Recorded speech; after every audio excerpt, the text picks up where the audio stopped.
할렐루야 할렐루야 할렐루야 할렐루야 할렐루야 할렐루야 할렐루야 할렐루야 죄짐 맡은 우리 구주 어찌 좋은 친구인지 걱정 근심 무거운 짐 우리 주께 맡기세 할렐루야 할렐루야 할렐루야 할렐루야 할렐루야 할렐루야 할렐루야 할렐루야. 하나님은 영이시니 예배하는 자가 신령과 진정으로 예배할지니라. 아멘.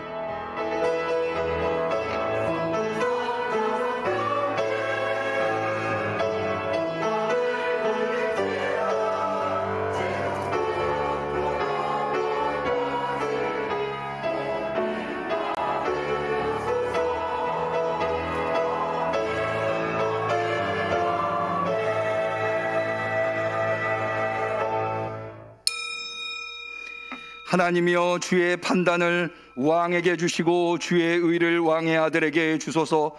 저의 날에 의인이 흥왕하여 평강의 풍성함이 달이 닿을 때까지 이르리로다.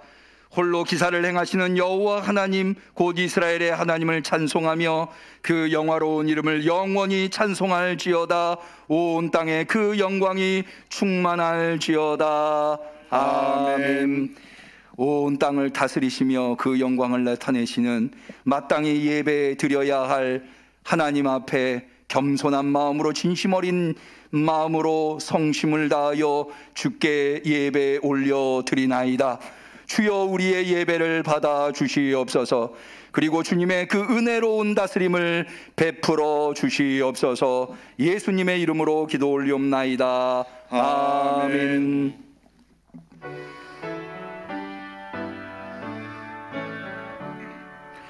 내 영혼아 찬양하라.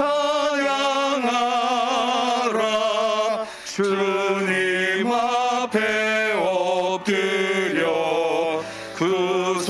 구속하신 넓은 은혜 높이 찬양하여라.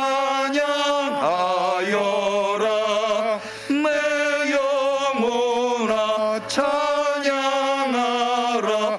영원하신 하나님. 아멘.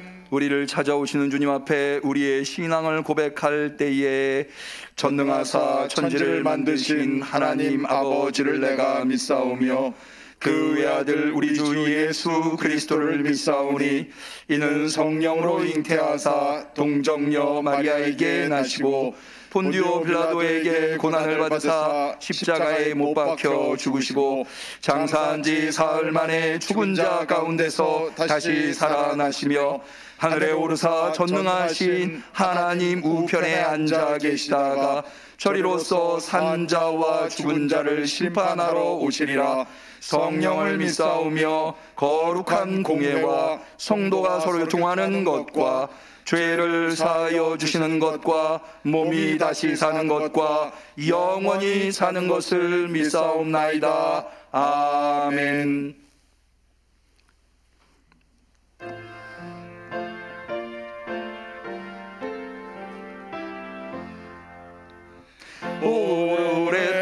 오랫동안 기다리던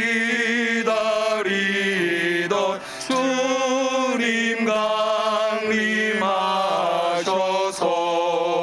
죄에 매인 백성들을 자유 얻게 하시네.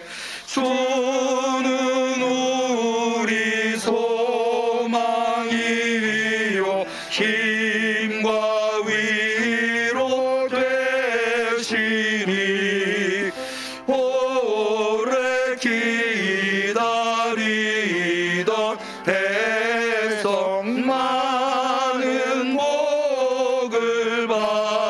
받겠네.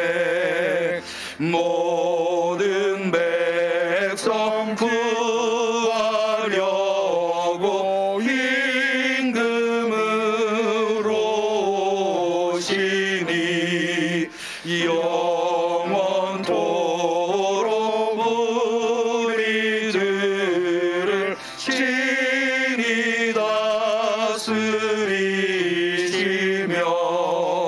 죄로 상한 우리 마음을 은혜로서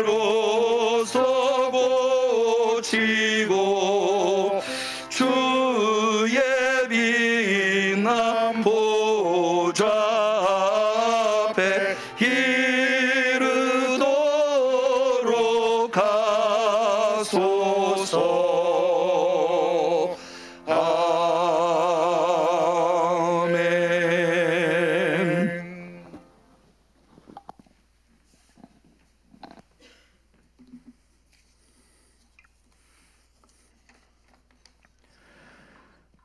은혜롭고 감사하신 하나님 아버지, 올 한 해도 주님의 은혜 가운데 거하게 하시고 거룩한 주일 주님 앞에 예배드릴 수 있도록 인도하시니 감사드립니다. 지나온 한 해를 되돌아보며 시작할 때의 마음과 지금의 마음이 일치하지 않음을 고백합니다.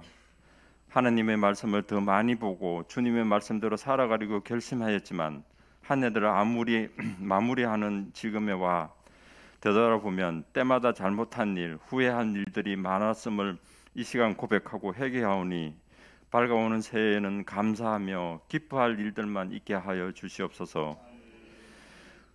언제나 저희를 보호해 주시는 하나님 아버지, 날씨가 점점 추워져 강한 추위가 곧 닥쳐올 텐데 우리 모두가 주님께서 주시는 따스한 겨울을 맞을 수 있도록 축복하여 주시옵소서. 자비의 하나님, 저희들이 살아가면서 믿음의 자녀답게 살아가는 삶이 되기를 원합니다. 미움보다는 사랑을, 시기보다는 응원을, 욕망보다는 나눔을 실천하게 하여 주시옵소서. 항상 주님이 원하시는 삶이 무엇인지 깨달아 말씀대로 살아가고자 애쓰는 삶이 되기를 간절히 원합니다. 응암교회가 한 해를 마무리하는 감사와 사무총회를 앞두고 있습니다. 하나님의 축복 아래 잘 마무리되게 하옵시고 앞으로 더 발전하는 응암교회가 되는 사무총회가 되게 하옵소서. 하나님 아버지, 교회를 위해 밤낮으로 기도하시는 담임 목사님께 성령의 능력을 더하셔서 오늘도 말씀을 선포하실 때 거룩하신 하나님의 말씀에 귀 기울여 말씀 앞에 기쁨으로 순종하게 하여 주시옵소서. 올 한 해도 교회 각 처에서 교회와 성도들을 위하여 수고한 손길들이 있습니다. 저들이 수고와 헌신을 기억하시고 축복하여 주시옵소서. 또한 새해에도 새로운 각오와 다짐으로 주님의 일을 헌신하는 일꾼으로서 은혜 가운데 사명 잘 감당하게 하시고 그들의 가정과 직장과 사업장의 건강과 경제적으로 어려움이 없게 하여 주시옵소서. 예수님의 이름으로 기도드렸습니다. 아멘.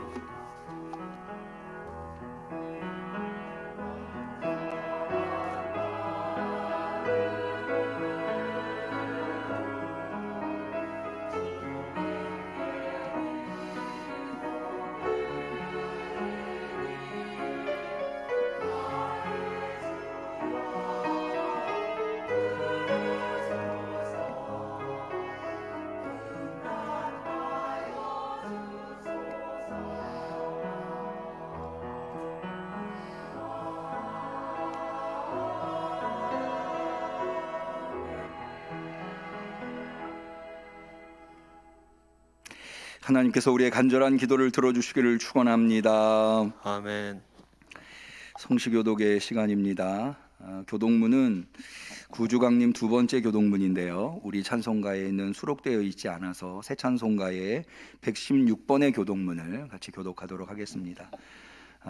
대면으로 비대면으로 예배드리시는 성도님들께서는 스크린을 참고해 주시면 되겠습니다. 교독문 116번 구주강림 두 번째 교독문.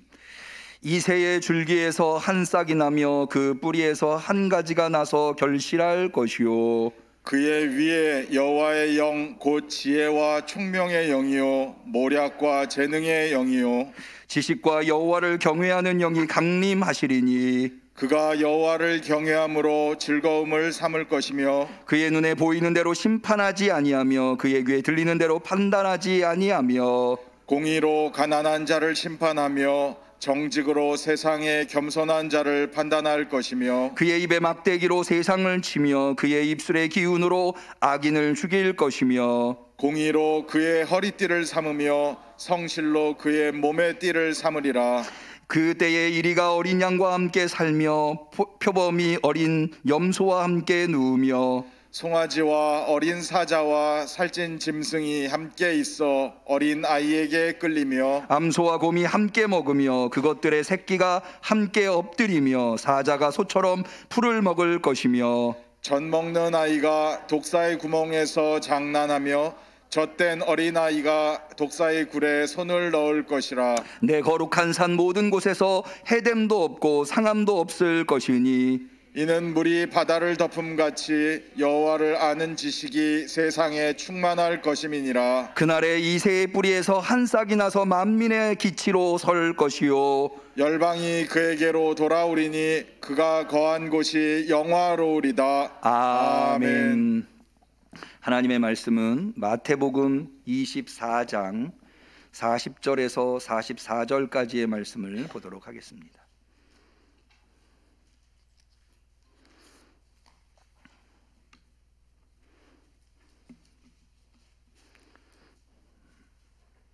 대강절 두 번째 주일을 맞이하여서 사모하는 마음으로 주 앞에 나온 우리 성도님들에게 주신 소중한 하나님의 말씀 마태복음 24장 40절에서 44절 말씀을 우리 다 한마음이 되어서 하나님의 말씀을 봉독하겠습니다. 그때에 두 사람이 밭에 있음에 하나는 데려감을 당하고 하나는 버려둠을 당할 것이요 두 여자가 매를 갈고 있음에 하나는 데려감을 당하고 하나는 버려둠을 당할 것이니라. 그러므로 깨어 있으라. 어느 날에 너희 주가 임할는지 너희가 알지 못함이니라. 너희도 아는 바니 만일 집 주인이 도적이 어느 경점에 올 줄을 알았다면 깨어 있어 그 집을 뚫지 못하게 하였으리라. 이러므로 너희도 예비하고 있으라. 생각지 않은 때에 인자가 오리라. 이는 하나님의 말씀입니다. 아멘. 시온 찬양대의 특송이 있겠습니다.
아멘.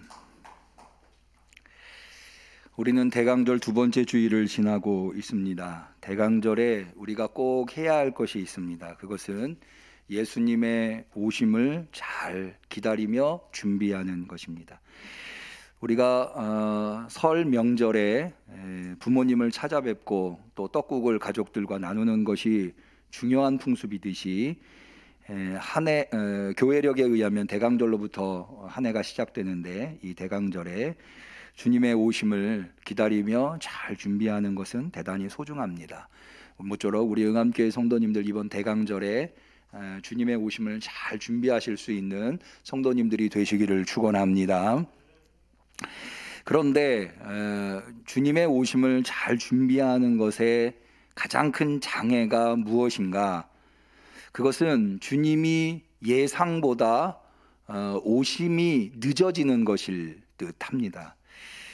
그러니까 기다림에 기약이 없는 거죠. 언제까지 우리가 기다려야 되나? 그러면서 이것을 준비하는 것이 의미가 있을까? 이런 생각까지 들게 됩니다.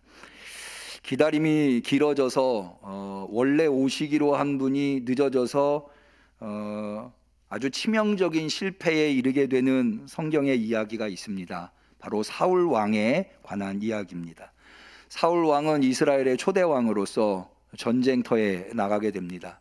이스라엘의 전쟁은 늘 제사를 드리고 하나님의 도우심을 구하고 나가게 되는데, 전쟁에 나가기 전에 당시의 선지자인 사무엘이 와서 제사를 드려줘야 하는데 사무엘이 생각보다 늦어지게 됩니다. 사울은 전쟁에 나가서 승리해야 할 왕으로서 몸이 닳기 시작했습니다. 적들의 기세는 오르고 우리의 사기는 떨어져 가고 있었기 때문입니다. 기다리다 못해 사울 왕은 스스로 제사를 하나님 앞에 드립니다. 그런데 제사를 드리자마자 사무엘이 도착하게 됩니다. 사무엘이 사울 스스로 제사를 드리는 것을 보고 불같이 화를 냅니다.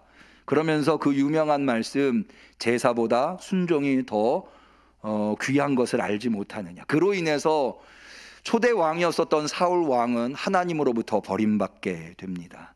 기다림에 지쳐 스스로 제사를 드림으로 말미암아 생긴 아주 치명적인 문제라고 하겠습니다. 예수님께서 곧 오시겠다고 약속하시고 승천하셨기에 초대교회는 매우 뜨거운 열정을 가지고 예수님을 기다렸습니다.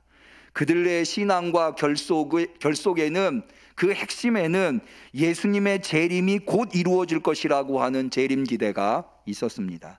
그래서 그들은 날마다 모여서 예수님을 기다리면서 찬양하고 또 떡을 떼면서 교제하면서 기도하고 예배를 드렸습니다.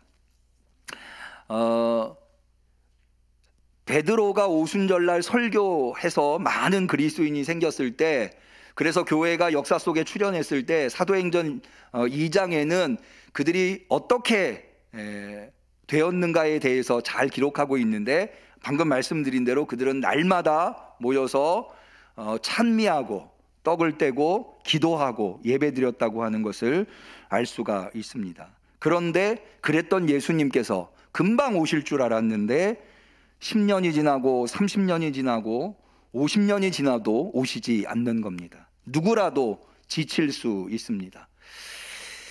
게다가 이 초대교회에 큰 위기가 닥쳤습니다. 두 번의 위기가 있었는데요.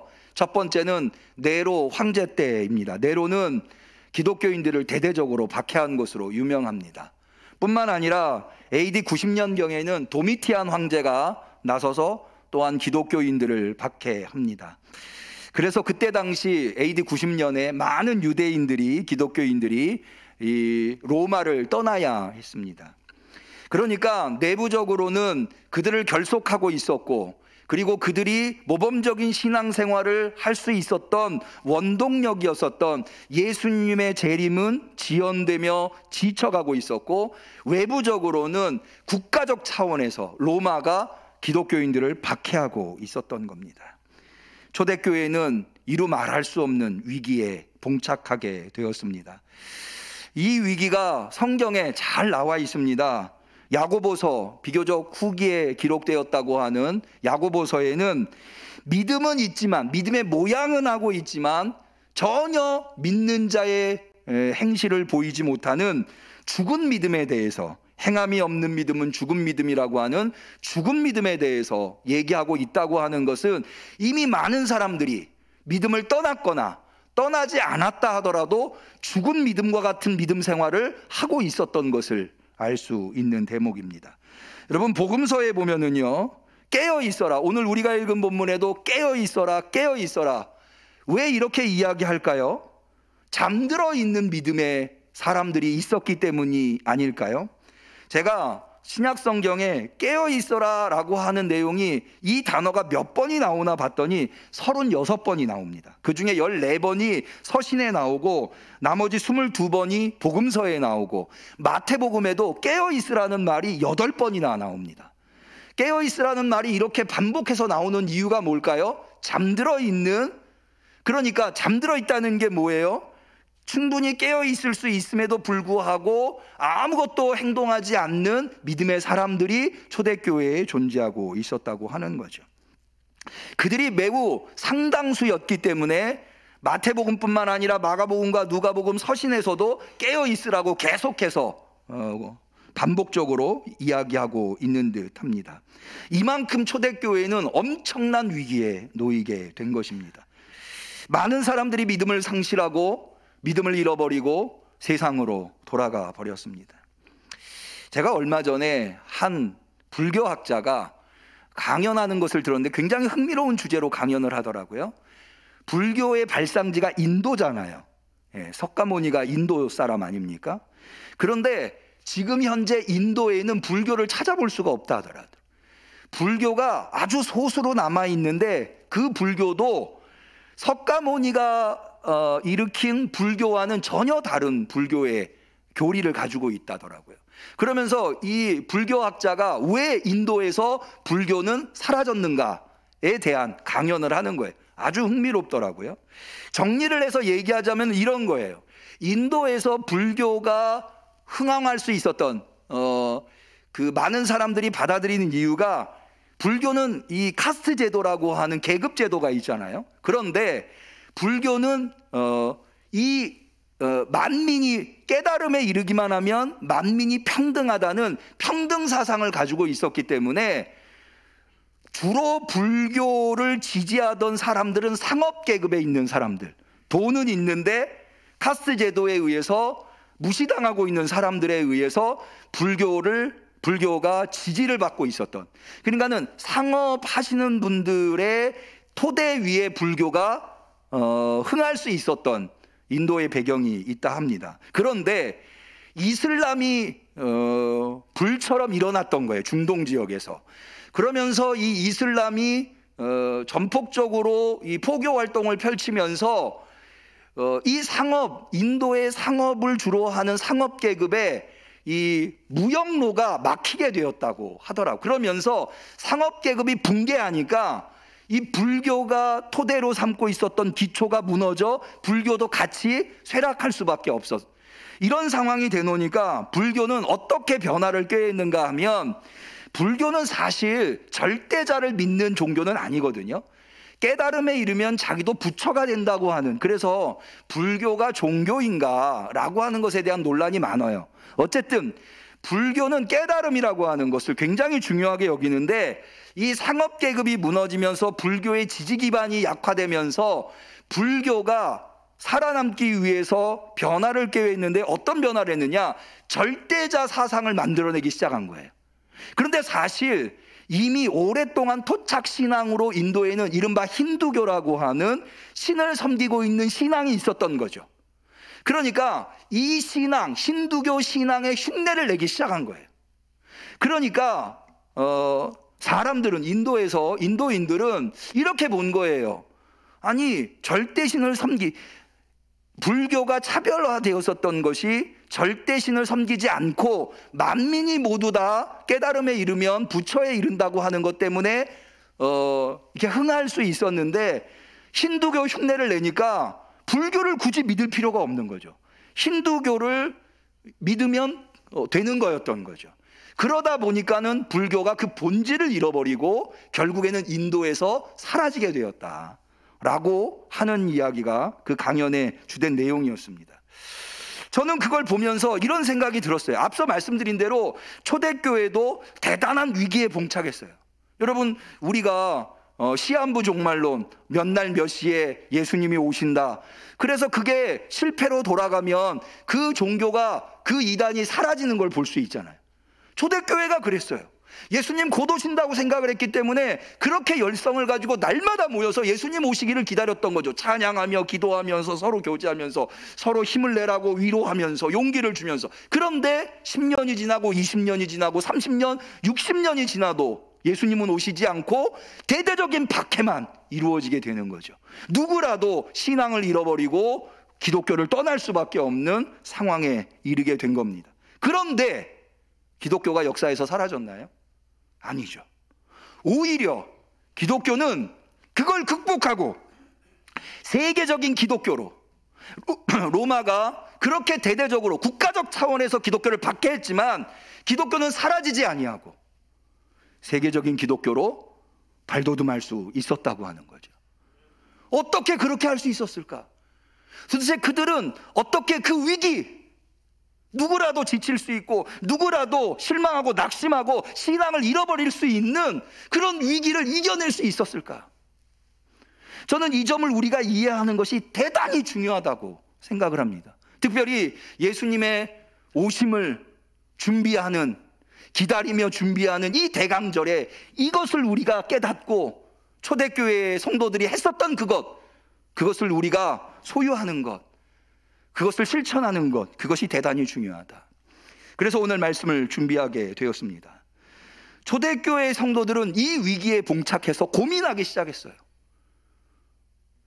주님이 오신다고 약속하셨는데 그 약속이 무효가 된 건 아니에요.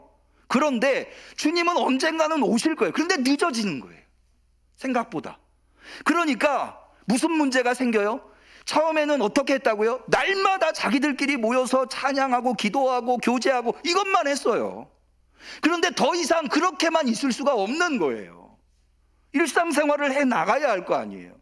가족들도 있을 테고 생계를 꾸려 나가야 되잖아요.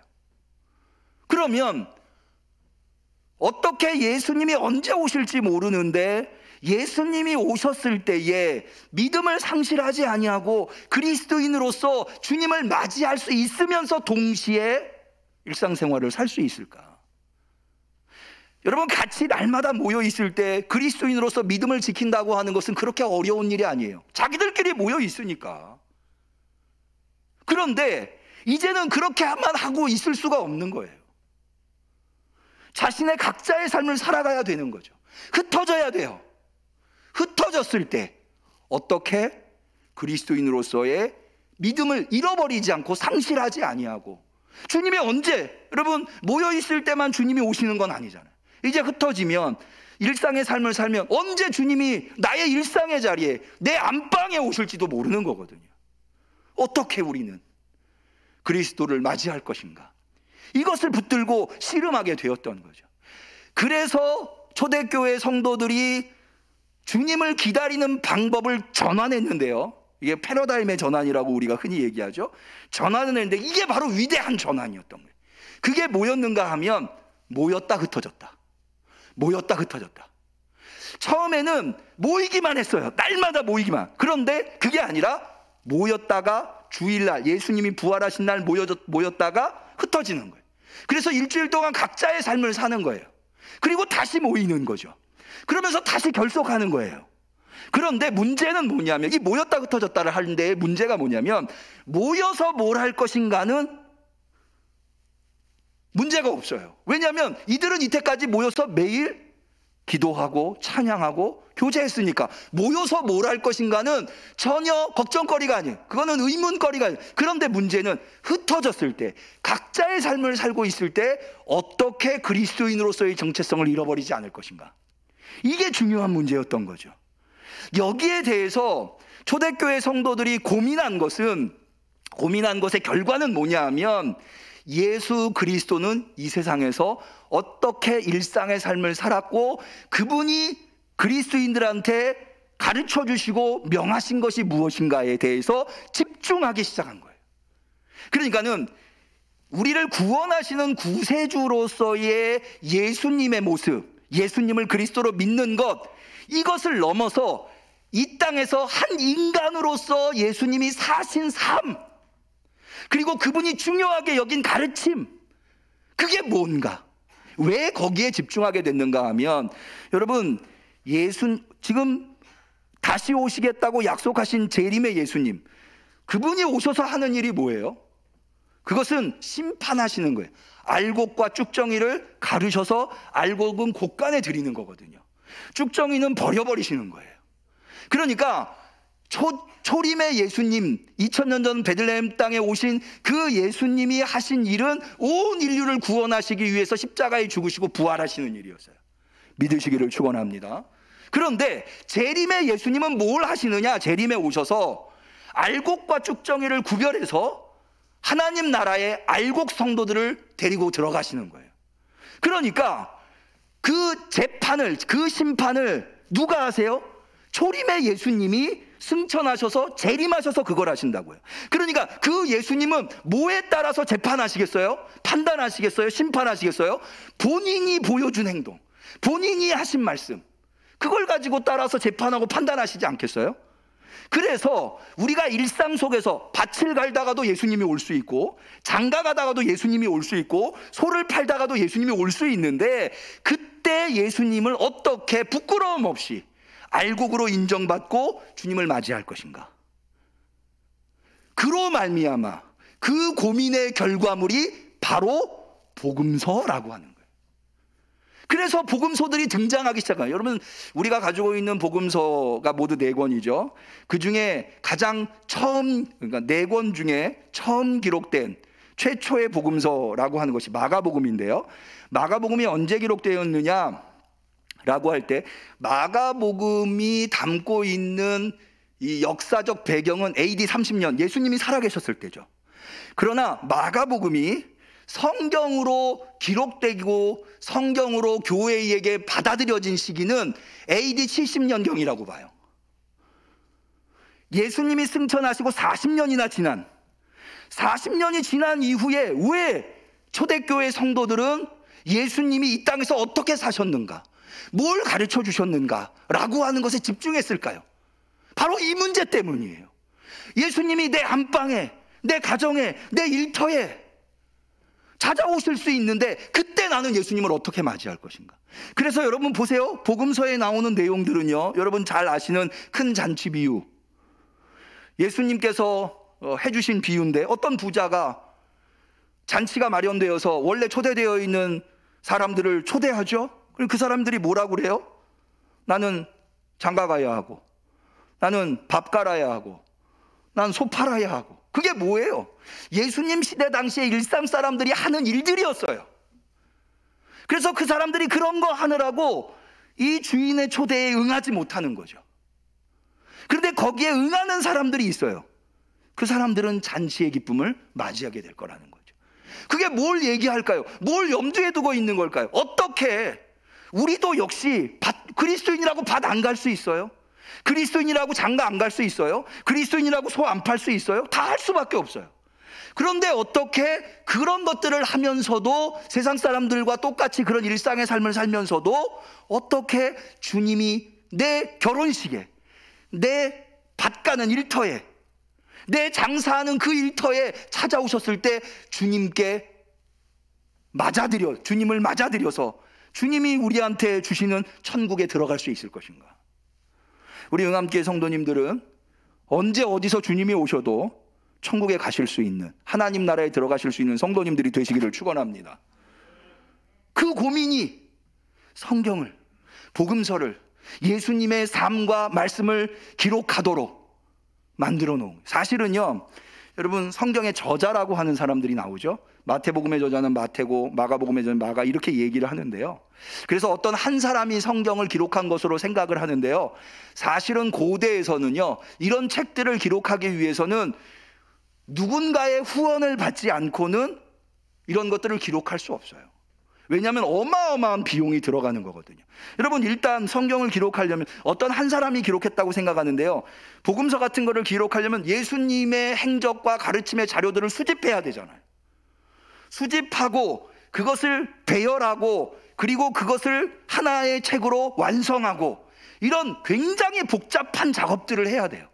그런 것은 먹고 사는 문제에 매달려 있는 사람들은 할 수가 없어요.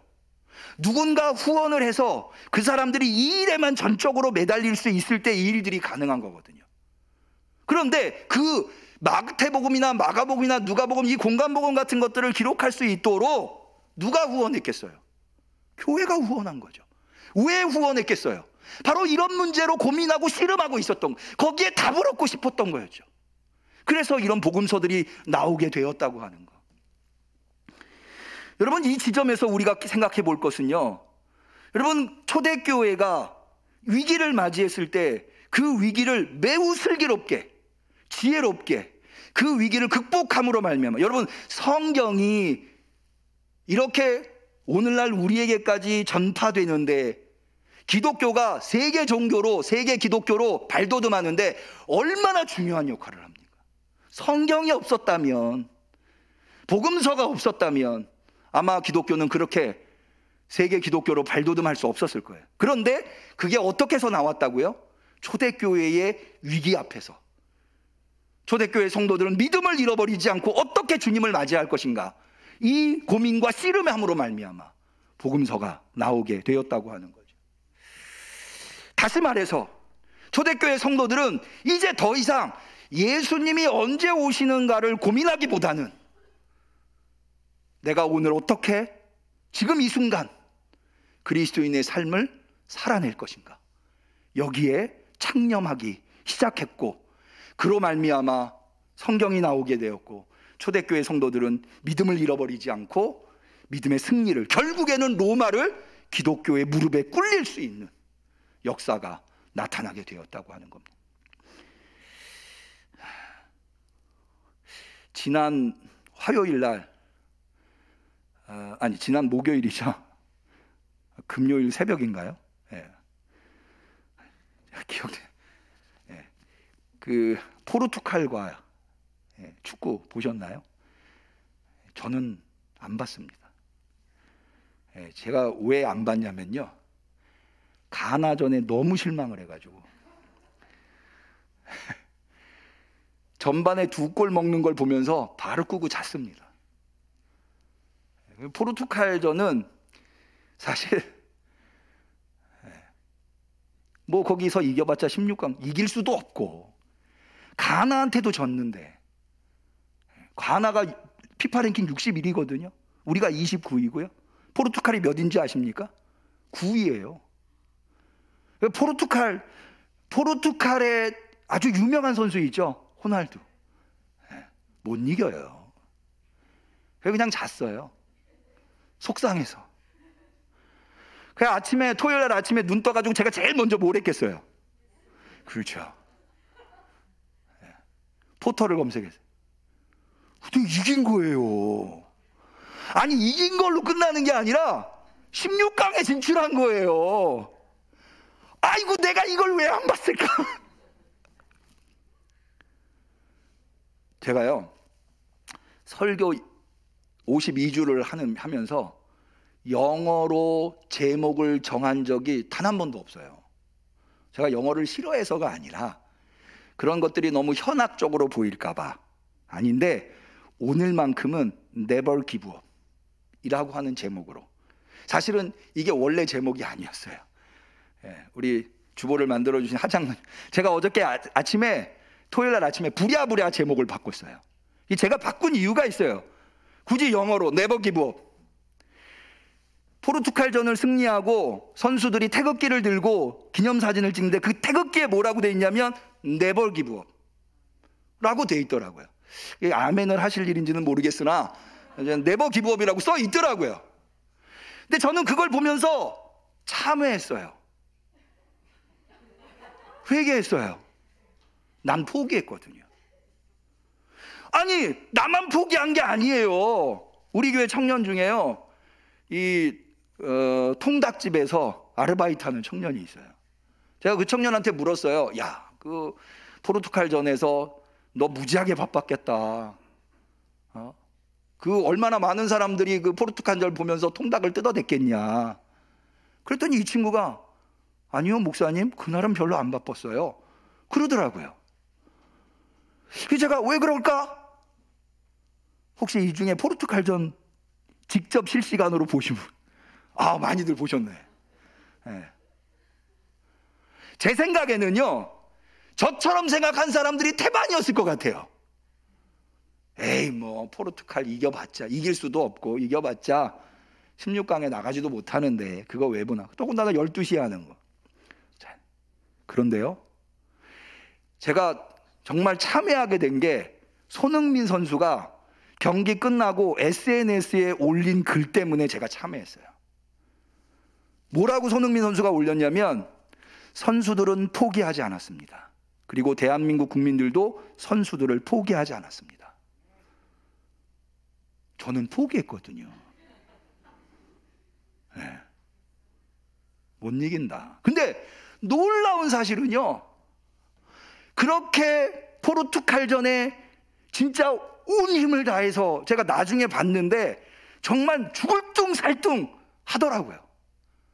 그런데 끝나고 난 다음에 아시죠? 가나하고 우루과이전이 아직 안 끝난 거 모여서 그걸 보고 있더라고요.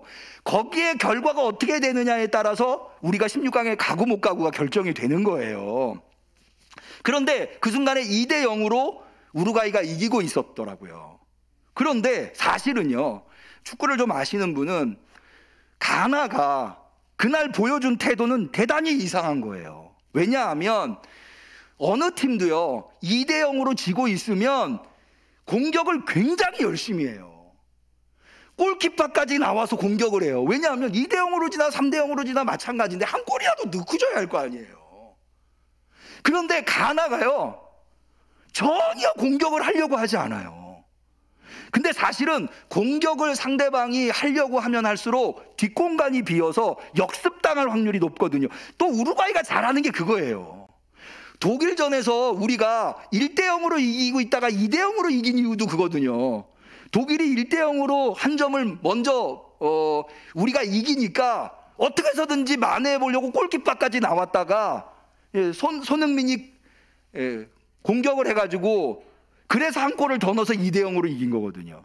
그런데 가나는요, 이 친구들은 전혀 오히려 우리를 위해서 우루과이가 한 골만 더 넣으면 우리는 16강 못 가요. 그런데 가나는 수비에만 2대0으로 지고 있는데도 수비에만 전념하고 있더라고요. 저는 그게 너무 놀라웠어요. 제가 왜 참회를 했느냐, 선수들이 어떻게 그렇게 할 수 있었을까? 누가 봐도 포르투갈은 못 이겨요. 설사 이긴다 해도 16강에는 못 나가요. 그런데 죽기 살기로 선수들이 포르투갈전에 임했더라고요. 어떻게 그렇게 할 수 있었을까? 아니, 선수들은 선수들이라 치고 거기 거기 대한민국을 외치던 관중석들이 막 다 울더라고요. 다. 네. 그 응원하는 사람들은 어떻게 그렇게 할 수 있었을까? 전 이런 생각이 들더라고요. 결과가 어떻게 나오든 지금 이 순간 축구 선수로 최선을 다한다. 결과를 예상하지 않고, 결과를 예상하면 실망하고 좌절하니까 마치 포르투갈전을 처음 하는 경기인 것처럼 최선을 다해서 해내겠다. 저는요, 사실 성경에서요, 예수님께서 제자들이 예수님한테 예수님, 이스라엘 나라를 이룰 때가 이때입니까? 라고 물었을 때 예수님이 그러시거든요. 때와 기한은 너희가 알 바 아니요 라고 말씀하세요. 그러면서 예루살렘과 유대 성령이 너희에게 마시면 땅끝까지 이르러 복음을 전하라 라고 말씀하시거든요. 성경에는 계속해서 그것은 아버지만 아시고 너희가 알 바 아니다 라고. 저는 사실은 그게 좀 못마땅했어요. 왜냐하면 주님을 맞을 준비를 하는 사람들, 재림을 고대하는 사람들은 누구라도 예수님 언제 오실까 궁금한 게 사실이잖아요. 근데 왜 자꾸 그거 알려고 하지 말라? 그거 몰랐거든요. 이번에 알았어요. 그거를 자꾸 예상하면 실망해요. 좌절해요. 낙심해요.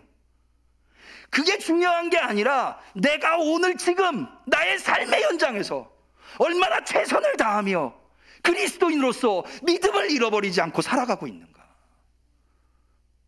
비록 가나전 졌지만 16강 좀 전문가들마다 조금씩 차이가 있는데 16강 갈 확률이 6.7%라고 하는 사람도 있고 9%라고 하는 사람도 있더라고요. 100% 중에 우리가 16강 갈 확률이 9%라는 거 불가능하다는 얘기예요. 선수들이라고 몰랐을까요? 근데 알고 있었지만 이 순간 최선을 다한 거예요. 근데 이 순간 최선을 다해서 결국에는 포르투갈을 잡는 기적을 만들어냈는데 거기에 가나가 도와준 거죠. 16강 가게 된 거예요. 하나님이 우리한테 원하시는 게 이게 아닐까? 너 먼 미래 예상하지 말고 지금 너가 어떻게 살아왔는지 그것 때문에 좌절하거나 낙심하지 말고 지금 이 순간 너의 믿음을 지키며 너의 삶의 현장에서 믿음의 사람으로 살아라. 그러면 주님이 오시는 날 넌 승리하리라.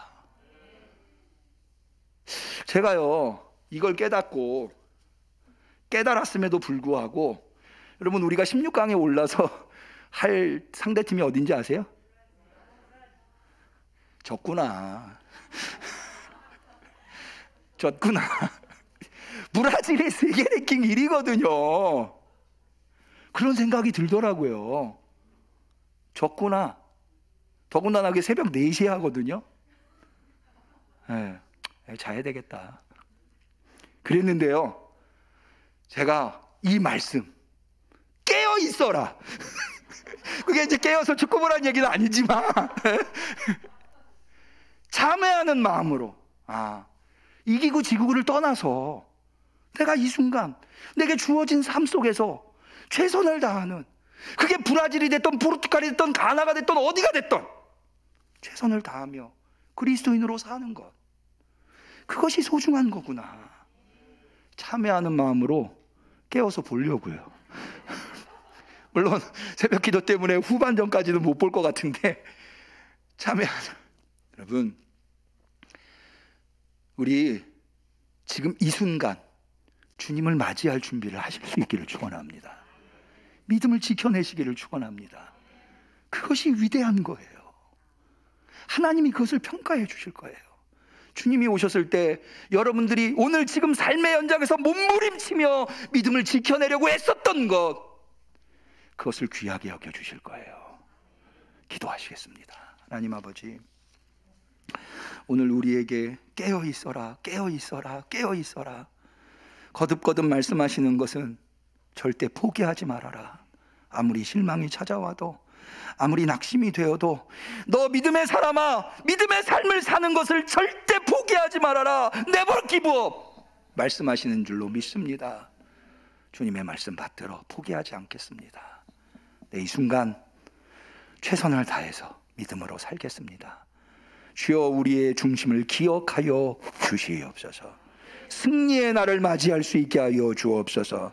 예수님의 이름으로 기도 올리옵나이다. 아멘. 우리는 감사하는 마음으로 이 예물을 드립니다.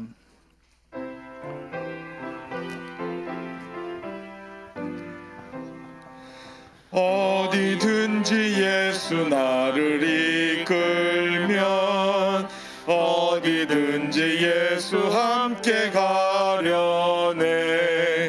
예수 함께 아니 가면 낙 없고 항상 예수 함께 가면 겁 없네. 어디를 가든지 겁낼 것 없네. 어디든지 예수 함께 가려네. 어두운 그늘 나를 에워쌀 때 함께 계심 믿고 자려네. 죽은 후에 천국에서 깨어나 예수 함께 길이 길이 살리라. 어디를 가든지 겁낼 것 없네. 어디든지 예수 함께 가려네.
주님 앞에 귀한 예물 드린 손길이 있습니다. 11조 예물, 선교원금, 복지원금, 건축원금, 주정원금, 그리고 성미, 권연한 권사님, 이상순 권사님, 유기성 권사님, 김매자 권사님, 감사원금, 임재영 집사님, 박은신 성도님, 태인이 태경의 건강을 회복시켜 주시옵고 아이들의 삶을 인도하여 주옵소서. 김성자 집사님, 혜리와 예서의 삶을 주관하시고 책임져 주옵소서. 김상종, 김미영 집사님, 생일 감사원은 김예서, 할렐루야 날마다 기쁨을 주시는 나의 아버지 감사합니다. 신양숙 권사님, 하나님 아버지 범사에 감사, 권연한 권사, 김태현, 김사랑 어린이, 김은정 성도님, 박현숙 집사님, 드린 예물을 위하여 기도 올리겠습니다. 놀라운 은혜와 자비로 오늘을 그리스도인으로 살아갈 수 있도록 역사하시는 하나님 아버지, 그 하나님의 은혜에 감사하며 감격하며 주 앞에 나와서 오늘도 성심으로 예배드리되 주님 정성껏 예물 준비하여 주 앞에 올려드리오니 받아주시옵소서. 주님이 우리에게 베풀어 준 여러 가지 놀라운 은혜들이 있지만 그러나 정말로 우리를 기쁘게 하시는 것은 우리에게 이렇게 예배드릴 성심, 주님께 정성껏 예물 준비하여 드릴 성심을 허락하여 주시니 참으로 감사를 드립니다. 그 소중한 또 놀라운 마음을 우리에게 주시어 우리가 거기에 순종하고 주께 예물 드렸사오니 예물 받아 주시옵시고, 이 예물이 주님의 손에서 사용될 때 더 많은 사람들이 주님의 빛으로 나올 수 있게 하시며 생명을 얻게 하여 주시옵소서. 아버지 하나님, 우리 성도들 드린 예물이 쉽게 마련된 예물이 아니라고 하는 것 주님이 너무나도 잘 아시지요.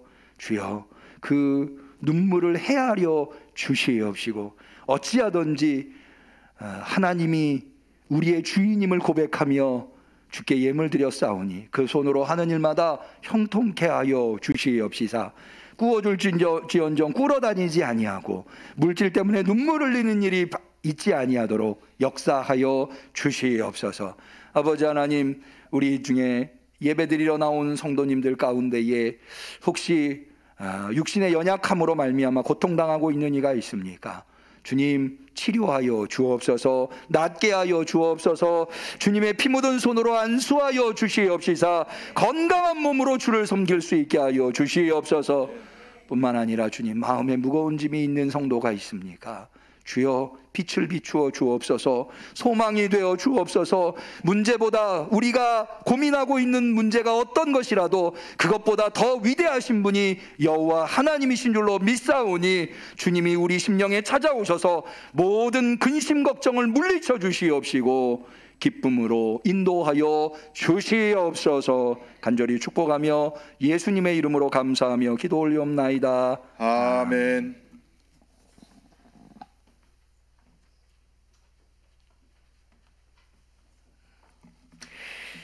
교회 소식을 말씀드리겠습니다. 오늘은 사무총회를 앞두고 한 해를 결산하는 감사가 있는 주일입니다. 점심 식사 후에 믿음방에서 12시 반부터 1시 반까지 감사가 있겠습니다. 올해 감사위원으로는 작년 사무총회에 임명되신 우리 손영국 장로님, 이현목 장로님께서 수고해 주시겠습니다. 12시 30분 전까지 아직 회의록이랄지 회계장부를 제출하지 않으신 기관이 있으시면 다 제출해 주시기를 부탁드립니다. 다음 주에는 제62회 사무총회가 이 오전 2부 예배 후에 이 자리에서 있겠습니다. 이 사무총회에는 개회 정족수라고 하는 것이 있습니다. 우리 회원들의 과반수 이상이 참석을 하셔야 개회가 가능합니다. 하여서 우리 부득이하게 사무총회에 참석하기 어려우신 분들은 위임장을 작성해 주시면 되겠습니다. 밖에 나가시면 테이블 위에 위임장이 마련되어 있습니다. 위임장을 가지고 위임해 주시면 되겠고요. 사무총회는 문자나 카톡으로도 위임을 하실 수 있습니다. 거기 주보에 문자나 카톡으로 어떻게 위임하는지에 대해서 설명해 놓았습니다. 개인 사정상 사무총회에 참석할 수 없어 위임합니다라고 위임할 분한테 위임할 분이 위임받을 분한테 문장을 만들어서 보내주시면 그것으로 대신할 수 있습니다. 참고해 주시면 감사하겠고요. 적극적으로 사무총회에 참여해 주셔서 올해도 차질 없이 이 사무총회를 진행할 수 있었으면 합니다. 오늘 인사당의 예산당회가 오후 예배 후에 믿음방에서 있겠습니다. 당회원들 기억해 주시고요.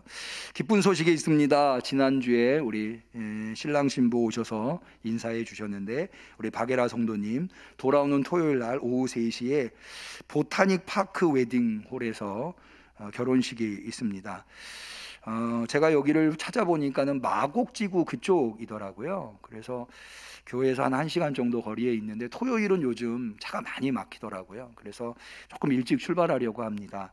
교회 차를 이용하실 분들은 1시 반까지 교회로 오시면 결혼식에 참여하실 수 있게 되었습니다. 있을 수 있습니다. 참고해 주시고요. 비폭력 대화 교육 프로그램이 12월 13일 화요일입니다. 저녁부터 저희 교회에서 일주일에 한 번 하루 한 번 모였을 때 3시간 교육을 6주를 합니다. 이 비폭력 대화는 무엇인가 하면 가족 간에 또 교우 간에 이웃 간에 서로 대화를 하다 보면 내가 본의 아니게 상처를 주기도 하고 상처를 받기도 하잖아요. 그로 인해서 전달하려고 하는 내용은 온데간데 없고 이 상처만 남는 경우가 있거든요. 대화가 특히 부모 자식 간에 자녀 간에 요즘 그렇게 대화가 소통이 잘 안 되고 부부 간에 소통이 잘 안 되고 그런 경우들이 많이 있다 하더라고요. 그래서 은평구에서 진행하는 일인데요. 은평구에서 우리 은평교구협의회와 업무협약을 맺고 들어가는 비용은 은평구에서 되고 장소는 은평교구협의회에 속해 있는 교회에서 제공한다고 해서 처음으로 우리 교회에서 시작하게 되었습니다. 화요팀 한 팀과 토요팀 한 팀, 두 팀을 운영하려고 하는데요. 화요팀은 저녁 7시에서부터 3시간 교육이라고 합니다. 저녁 10시까지. 그리고 토요팀은 오전 10시서부터 오후 1시까지 이렇게 운영을 합니다. 저도 이번에는 좀 참여를 해볼 생각입니다. 대화를 할 때 어떻게 하면 상대방에게 상처를 주지 않으면서 폭력적이지 않으면서 아주 중요한 주제인 듯 합니다. 지금 앞에 스크린에 그 교육 내용과 신청서가 있는데요. 요 신청서는 뒤에 로비의 테이블에 마련이 되어 있습니다. 신청서를 쓰셔서 절취선을 끊어서 교회에 제출해 주시면 저한테 주시면 되겠고요. 아니면 그거를 사진으로 찍어서 저한테 문자나 카톡으로 보내주시면 신청서를 대신하도록 하겠습니다. 이게 실질적인 교육을 받아야 되는 일이기 때문에 6명에서 10명이 제한되어 있습니다. 그래서 인원이 초과되면 이번에 받으실 수가 없으십니다. 그래서 선착순으로 이것을 신청을 받으려고 하는데 많은 관심을 가지시고 참여해 주시면 감사하겠습니다. 예, 나머지 광고는 주보를 참고하시고요. 오늘 이제 신청서는 내려주시면 되겠습니다. 이번 주 생일이신 분이 계시네요. 김성자 집사님, 그리고 김혜진 성도님, 엄성진 집사님, 김순경 권사님, 이성희 성도님 생일이신데 기억하시고 축복해 주시면 감사하겠습니다. 예, 우리 서로를 축복하는 축복의 노래 사랑하는 자여 같이 찬양하겠습니다.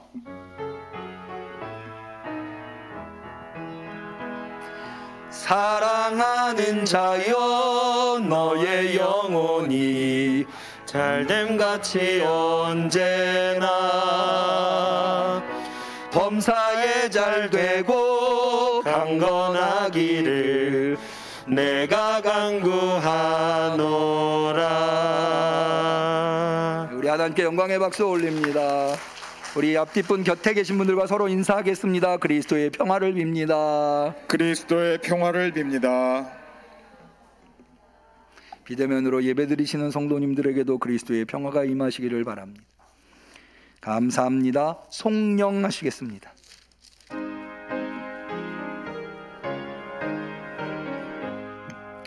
만복의 근원 하나님 온 백성 찬송 드리고 저천사여 찬송하세. 찬송 성부 성자 성령 아멘.